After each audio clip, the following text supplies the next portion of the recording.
छत्रपती शाहू महाराज यांच्या चरणी नतमस्तक होतो। भारतीय राज्यघटनेचे शिल्पकार भारतरत्न डॉक्टर बाबासाहेब आंबेडकर यांना मानवंदना अर्पित करतो। करवीर निवासिनी आई महालक्ष्मी अंबाबाई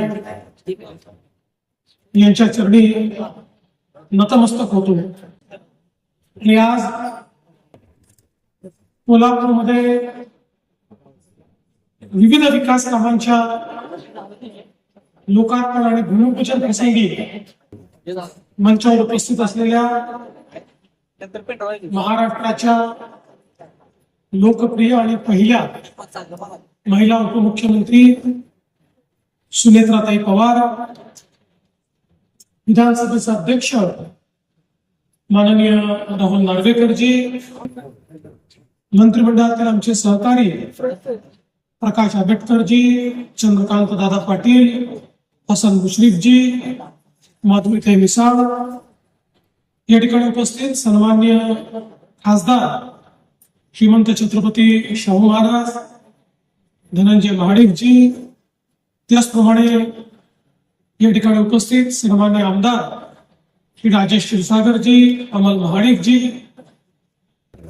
राहुल आवाडेजी, शिवाजी पाटीलजी, अशोकराव मानेजी, कोल्हापूरच्या महापौर श्रीमती रूपाराणी निकम, त्याचप्रमाणे मंचावर उपस्थित श्री धीरज कुमार, श्री अनिल भंडारी, श्री विजय राठोड, श्री राजेंद्र भारुड, श्री निलोत्पल, डॉक्टर जैस्मिन, श्री अक्षय जरग, विजय जाधव, संजय मंडल, आमचे माजी खासदार संजय मंडलिकजी, त्याचप्रमाणे जयंत पाटील, विशाल शिराळे, समित कदम, जयश्रीताई जाधव, कृष्णराज महाडिक, मंचावरील सर्व मान्यवर आणि या ठिकाणी उपस्थित कोल्हापूरकर भगिनी आणि बंधूंनो, आज खरोखर आमच्या सगळ्यांकरता ही समाधानाची गोष्ट आहे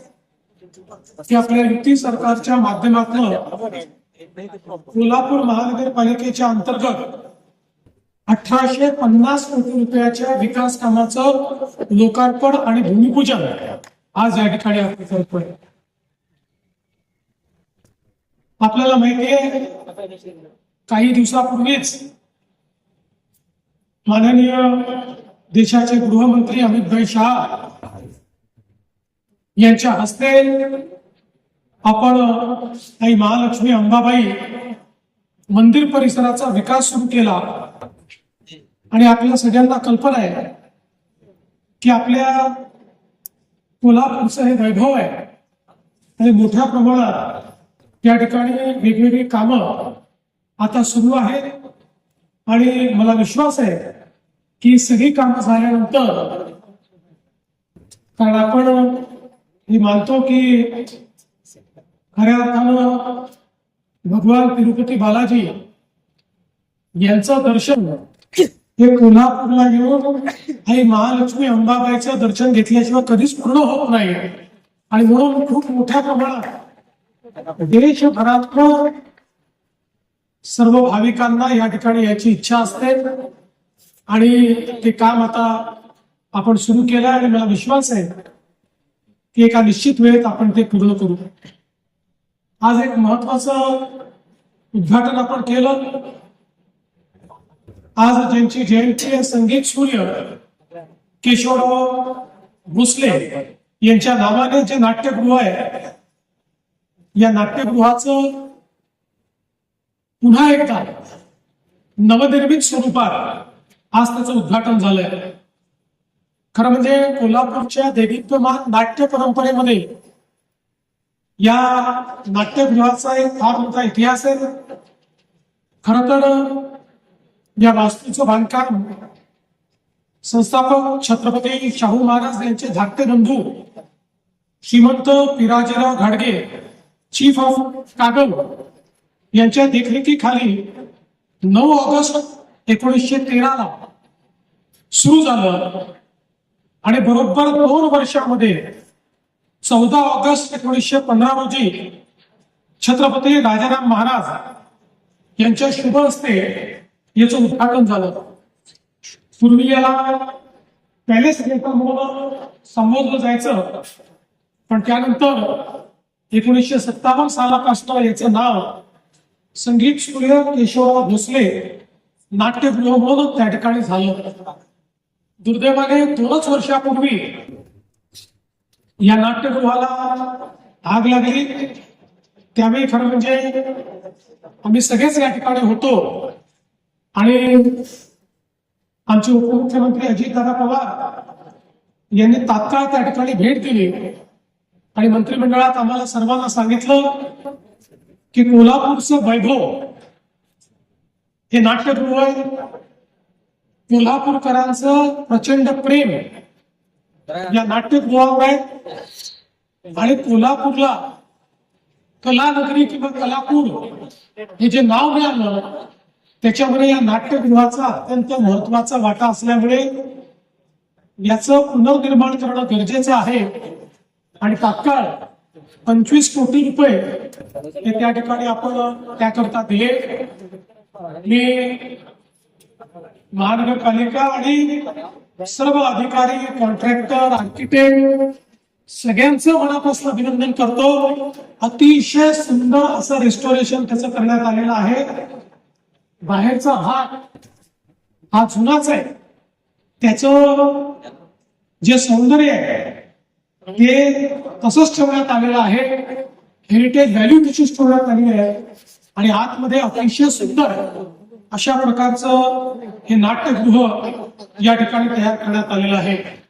खरं म्हणजे या नाट्यगृहाने अनेक महान कलावंतांना या ठिकाणी बघितलं आणि संगीत असेल, शास्त्रीय संगीत असेल, लोकनाट्य असेल, लावणी, पोवाडा, तमाशा, दशावतार अशा वेगवेगळ्या गोष्टी जो आपल्या संस्कृतीचा एक अत्यंत महत्वाचा हिस्सा आहे, त्या सगळ्या गोष्टी या नाट्यगृहाच्या माध्यमातून आपण त्या ठिकाणी पाहिल्या. खरं म्हणजे आमची नाट्य चळवळ असेल किंवा या ठिकाणी रंगभूमी असेल किंवा चित्रपट असेल, या प्रत्येक गोष्टीमध्ये खरं म्हणजे आपल्या कोल्हापूरचं एक फार मोठं योगदान या ठिकाणी आहे. बाबूराव पेंटर आणि भालजी पेंढारकर यांनी कोल्हापूरला जी ओळख दिली आणि विशेषतः व्ही शांताराम यांचा देखील सुरुवातीचा जो सगळा काळ आहे तो या कोल्हापुरामध्येच त्या ठिकाणी गेला. पंडित विष्णू पलुस्कर, दिगंबर पलुस्कर, सुधीर उर्फ बाबूजी फडके, सुरेश वाडकर, वामनराव सडोलीकर असे अनेक दिग्गज गायक हे याच कोल्हापुरातले पिराजीराव सरनाईक, अरुण सरनाईक, रमेश देव हे कलावंत याच कोल्हापुरातले आणि भारताला पहिल्यांदा ऑस्कर मिळवून देणाऱ्या वेशभूषाकार भानु अथय्या यांचीही कर्मभूमी हेच कोल्हापूर शहर.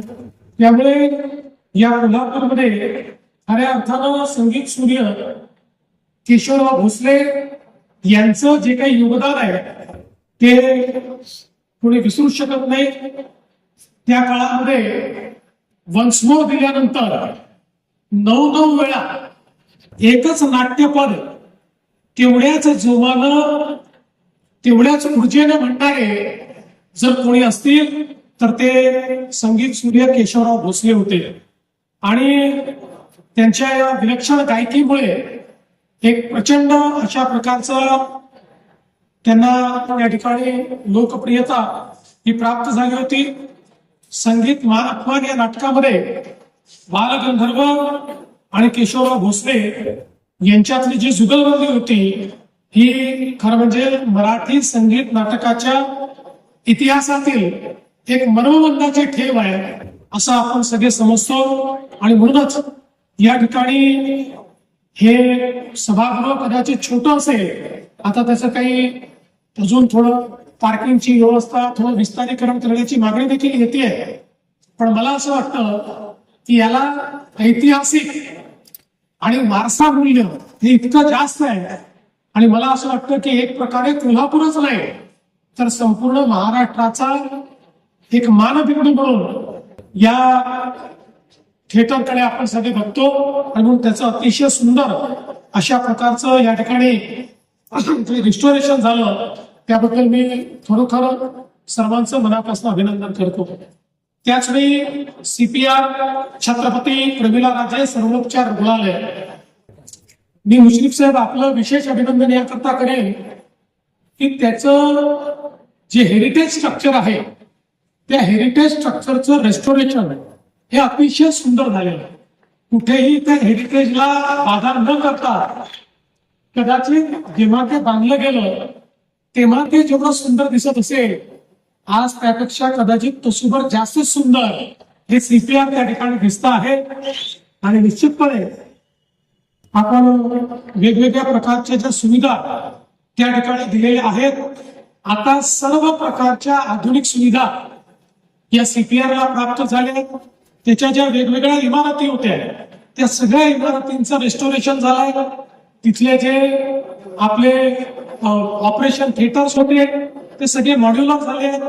पहिल्यांदा एक अतिशय चांगला मॉड्युलर बर्न वॉर्ड हा देखील त्या ठिकाणी तयार झालेला आहे. सर्व प्रकारचे उपचार आज CPRच्या माध्यमातून आपण त्या ठिकाणी देऊ शकतो. 8 मॉड्युलर ऑपरेशन थिएटर असतील, 30 मॉड्युलर बेडचा अपघात विभाग असेल, डायलिसिसची सुविधा असेल, अशा अनेक गोष्टी त्या ठिकाणी आहेत. आणि मला असं वाटतं की निश्चितपणे यामुळे कोल्हापूरच्या आरोग्य सेवेमध्ये एक गुणात्मक बदल या ठिकाणी होतोय. खरं म्हणजे राज्याचं सगळं आरोग्यच कोल्हापूरकरांच्या हाती आहे. कारण आमचे आरोग्य मंत्री आंबेडकर साहेब हे कोल्हापूरचे आणि आमचे वैद्यकीय शिक्षण मंत्री मुश्रीफ साहेब हे कोल्हापूरचे. त्यामुळे आपलं आरोग्य चांगलं राहिलं तर निश्चितपणे त्याचं सगळं श्रेय हे कोल्हापूरलाच आम्हाला द्यावं लागेल. आणि फार चांगल्या पद्धतीनं मगाशी जसं त्यांनी सांगितलं की आता शेंडा पार्क मध्ये देखील इतकं मोठं रुग्णालय आपण करतोय. 600 बेड सर्वोपचार रुग्णालय आहे, 250 बेड कर्करोगाचं रुग्णालय आहे, 250 बेड हे सुपर स्पेशालिटी आहे. कोल्हापूरला जसं छत्रपती शाहू राजांच्या महाराजांच्या जमान्यामध्ये या ठिकाणी त्या काळचं सर्वात चांगलं आरोग्याची व्यवस्था ही कोल्हापूरला उभी झाली होती, त्याचकडे आता पुन्हा कोल्हापूरने वाटचाल सुरू केलेली आहे. आणि अतिशय उत्तम अशा प्रकारची आरोग्य व्यवस्था या ठिकाणी कोल्हापूरमध्ये होते. यासोबत आज आपण आमच्या पोलिसांच्या वसाहतीचंही उद्घाटन केलं. मागच्या काळामध्ये आम्ही निर्णय केला की आमच्या पोलिसांना उत्तम घरं मिळाली पाहिजे. आपल्या राज्यामध्ये पोलिसांकरता शाहूकालीन घरं देखील होती की त्या काळात बांधलेल्या घरांमध्ये पोलीस राहायचे. इतक्या जुन्या घरांमध्ये अतिशय वाईट परिस्थिती. मला आठवतं की चंद्रकांत दादा जेव्हा पालकमंत्री होते त्यावेळेस सगळ्या पालकमंत्र्यांना सांगितलं होतं की आपण पोलीस वसाहतीमध्ये जा. आणि दादा गेले आणि दादांनी तिथली परिस्थिती पाहिल्यानंतर तात्काळ या ठिकाणी मोठ्या प्रमाणात रिपेअरचं काम केलं, निधी दिला, ते वेगवेगळ्या सोयी उभ्या केल्या. पण नवीन घरं बनवण्याची आवश्यकता होती आणि जवळपास या महाराष्ट्रामध्ये पोलिसांकरता 50,000 घरांचं आपण नियोजन केलं. आणि आज आपण पाहू शकतो कोल्हापूरची इमारत तर कोल्हापूर शहरातली सगळ्यात उंच इमारत आहे, 17 मजली इमारत तयार करण्यात आली आहे. आणि आमचा जो पोलीस कॉन्स्टेबल आहे त्यांनाही जे घर दिलेलं आहे त्या घराची रचना, त्याचं सगळं तिथले व्यवस्था, समोरचं सगळा दर्शनी भाग, सगळ्या गोष्टी. कारण जे पोलीस 24 तास आमच्याकरता राबतात त्यांना मात्र सुट्ट्यामध्ये राहण्याची व्यवस्था ही परिस्थिती बदलली पाहिजे म्हणून सातत्याने हे काम आम्ही करतोय. आणि मला अतिशय आनंद आहे. मागच्या काळात शिवेंद्र बाबाच्या नेतृत्वात साताऱ्यामध्ये आम्ही त्या ठिकाणी उद्घाटन केलं आणि अतिशय सुंदर असं त्या ठिकाणी झालं. आज आपल्याला माहिती आहे की या ठिकाणी वेगवेगळ्या ज्या गृहसंकुलाचं आपण उद्घाटन केलंय त्याच्यामध्ये आपण जवळपास 204 सदनिका महाराणी ताराराणी पोलीस गृह संकुलात आहेत. इचलकरंजीमध्ये 210 सदनिका आहेत आणि जवळपास 414 सदनिका या आमच्या पोलिसांकरता आज या जिल्ह्यामध्ये आपण उपलब्ध करून दिल्या आहेत. यासोबत मला आनंद आहे की हॉकी स्टेडियम, कारण कोल्हापूरकर हे फुटबॉल, हॉकी आणि क्रिकेट या तिन्ही खेळाचे फॅन्स या कोल्हापूरमध्ये असते. अर्थात तालीम तर आहेच, कुस्ती सुद्धा माहेरच कोल्हापूर आहे, परंतु तालमीच्या व्यतिरिक्त या ठिकाणी फुटबॉल प्रेमी, हॉकी प्रेमी आणि क्रिकेट प्रेमी, आणि आज हे हॉकीचं स्टेडियम ज्याकरता खेलो इंडियाच्या माध्यमातून आपल्याला निधी मिळालेला आहे आणि त्यातला निधी जर कमी पडला आंबेडकर साहेब तर काळजी करू नका, तो निधी देखील आपण उपलब्ध करून देऊ. चांगलं स्टेडियम या ठिकाणी बांधू. आणि नुकतंच मी शिंदे साहेब आणि सुनेत्रा बहिणी आम्ही कोल्हापूरला एक अतिशय सुंदर क्रिकेटचं स्टेडियम बांधण्याकरता जागा उपलब्ध करून दिली. छत्रपती संभाजीराजे आले होते आणि त्या ठिकाणी जी काही आपली संघटना आहे त्या संघटनेला आम्ही ते दिलेलं आहे. आणि आता बीसीसीआयला आम्ही विनंती करत आहोत आणि बीसीसीआयच्या माध्यमातून देशातलं एक सुंदर आणि आधुनिक अशा प्रकारचं क्रिकेट स्टेडियम हे आम्ही या कोल्हापूरमध्ये बांधणार आहोत. मागच्या वेळी जेव्हा अमितभाई आले होते त्यावेळेस चंद्रकांत दादांनी आम्ही सगळ्यांनी त्यांच्याशी चर्चा देखील केली आणि मला विश्वास आहे की बीसीसीआयच्या माध्यमातून चांगल्या पद्धतीचे स्टेडियम आपल्याला या ठिकाणी बांधता येईल. आता आम्ही बसलो होतो तर श्रीमंत छत्रपती शाहू महाराज असं म्हणाले, क्रिकेट झालं, हॉकी झालं, आता जरा फुटबॉलकडे लक्ष द्या. तर निश्चितपणे फुटबॉल तर कोल्हापूरकरांचा आत्माच आहे. म्हणजे मला असं वाटतं की तिकडे ज्यावेळेस फिफा चालू होतं त्यावेळेस एक मेसी तिकडे खेळत होता, अनेक मेसी इथे खेळत होते, हे देखील आम्ही या ठिकाणी बघितलं. त्यामुळे निश्चितपणे त्याच्याकडेही एक लक्ष देण्याचं काम आपण करू. आज या गोष्टीचाही आनंद आहे की एक प्रकल्प ज्याचा सातत्याने गेली 5-7 वर्ष आम्ही पाठपुरावा करत होतो. मला आठवतं की ज्यावेळी कोल्हापूरमध्ये पूर आला आणि पुराच्या वेळी आम्ही आक्रोश बघितला. कोल्हापूर सांगलीच्या पुराचा जो आक्रोश होता, लोकांचं जे नुकसान होतं, त्यावेळी आम्ही निर्णय केला की आपल्याला काहीतरी वेगळं करावं लागेल. कारण ज्यावेळेस त्याचं मॉडेलिंग बघितलं तर लक्षात आलं की दरवर्षी आमच्याकडे पाऊस जास्त होतो, पुराची अवस्था होते आणि आता नागरिकरण इतकं वाढलंय की पुरापासून आपल्याला सहजपणे वाचता येईल असं नाहीये. दर 3-4 वर्षांनी 5 वर्षांनी पूर येणारच आहे. आणि म्हणून त्यावेळी आम्ही एक पुराचं मॉडेलिंग केलं आणि मग हे जे काही पुराचं पाणी आहे या पुराच्या पाण्याचं मिटिगेशन करण्याकरता MRDP नावाची योजना तयार केली. मला हे सांगताना आता मी याचा आनंद मानू की दुःख मानू मला माहिती नाही, पण याची पहिली मान्यता कधी झाली, मी आणि अजितदादांनी 72 तासाचं जे सरकार तयार केलं होतं त्या 72 तासाच्या सरकारमध्ये मुख्यमंत्री होतो आणि मला आमचे PS होते प्रवीण परदेशी, ते म्हणाले की तो जो आपण MRDPचा प्रकल्प केला होता ती वर्ल्ड बँकेची टीम आली आहे, आता काय करायचं, आपलं सरकार ते विश्वासमत वगैरे झाल्यानंतर बैठक करायची की आता करायची. मी म्हटलं आताच करायची. आणि लगेच आम्ही बैठक केली आणि त्या बैठकीमध्ये या प्रकल्पाला आपण तत्वता मान्यता दिली. त्यानंतर काही काळ तो रखडला होता. पुन्हा सरकार आल्यानंतर आम्ही गेले 2-3 वर्ष सातत्याने प्रयत्न केला. विशेषतः या ठिकाणी आमचं जे मित्र आहे त्या मित्राच्या माध्यमातून अतिशय चांगला प्रयत्न क्षीरसागर साहेब या ठिकाणी झाला आणि त्या माध्यमातून आपण MRDPच्या प्रकल्पाला फायनली पूर्ण मान्यता दिली. हा प्रकल्पाच्या माध्यमातून केवळ कोल्हापूर आणि सांगली शहर नाही तर संपूर्ण कॅचमेंट एरिया जो आहे जिल्ह्यातला, या सगळ्या कॅचमेंट एरियाचं वर्किंग आम्ही करतो. एक जगातलं सगळ्यात चांगलं सिम्युलेशन मॉडेल हे तयार करण्यात आलं.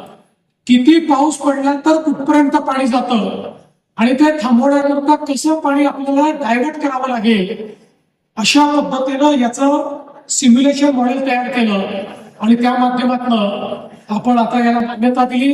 याची कामं देखील सुरू केली आहे.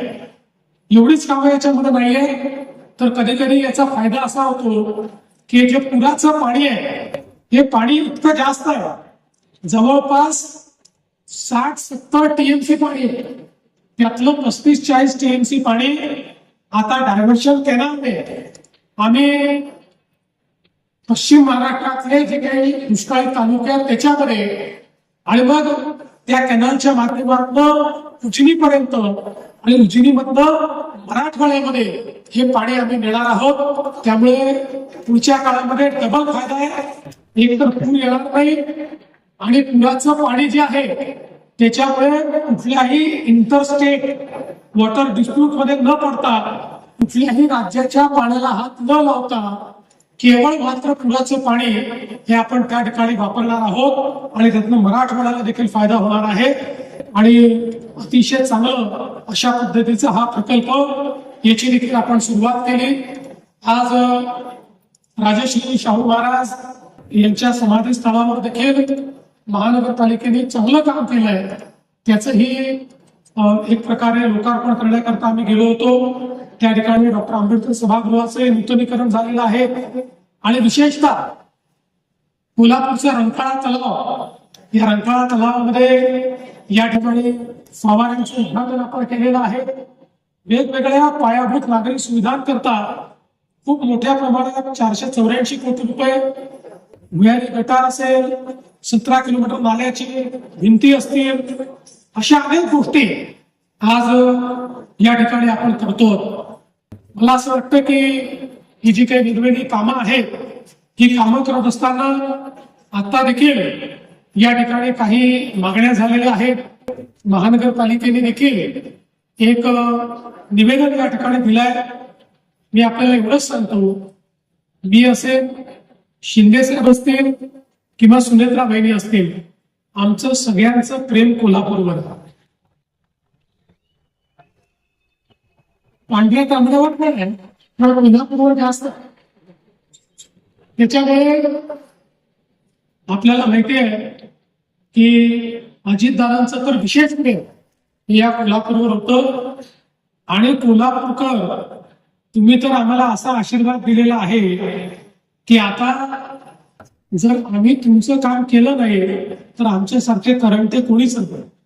तुम्ही इतका भरभरून आशीर्वाद आम्हाला या ठिकाणी दिलाय. त्यामुळे सगळ्या नेत्यांना सांगतो, काही काळजी करू नका.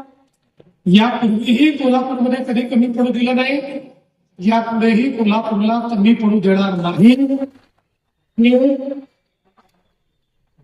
पण यात एक गोष्ट नक्की आहे, मी पण जाता जाता एक बॉल टाकून देतो की हद्दवाढ करणं फार गरजेचं आहे.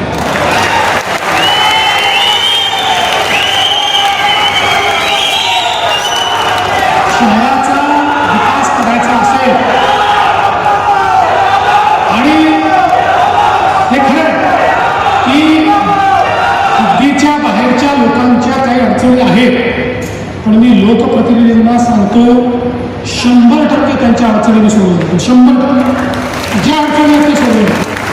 आणि आपण हे जर केलं, आज बघा हायकोर्ट आलं, आता त्या हायकोर्टला शेंडा पार्कला 75 एकर जागा आपण देतोय.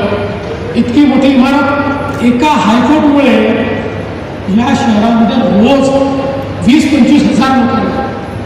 त्यामुळे या शहराला अधिक सुनियोजित आपल्याला करायचं आहे.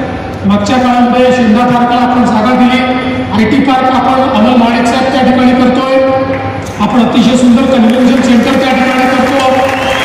त्यामुळे या सगळ्या गोष्टी आज आपण या ठिकाणी करतो आणि मला विश्वास आहे की पुढच्या काळामध्ये आई अंबाबाईच्या आशीर्वादानं निश्चितपणे या कोल्हापूर शहराकरता जो विचार आपण सगळ्यांनी केला असेल तो टप्प्याटप्प्याने पूर्ण करण्याकरता आम्ही पूर्ण या ठिकाणी प्रयत्न करू, हा विश्वास मी आपल्याला देतो.